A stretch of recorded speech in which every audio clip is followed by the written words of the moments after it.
बेलाच्या अंगी असणाऱ्या महत्त्वाच्या गुणधर्मामुळेच आपल्या पूर्वजांनी त्याला पूजेच्या पत्रीत स्थान दिले आहे।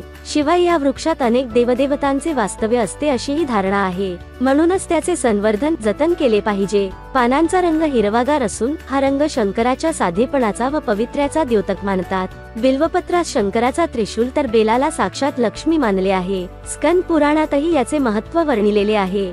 त्रिदळातील डावे पान म्हणजे ब्रह्मदेव, उजवे विष्णू आणि मधले पान शिव पार्वती आहेत। पाठीमागच्या बाजूला यक्ष असून देठाच्या ठिकाणी इंद्र आणि इतर देव राहतात। काहींच्या मते त्रिदळ हे 3 वेदांचं प्रतीक आहे।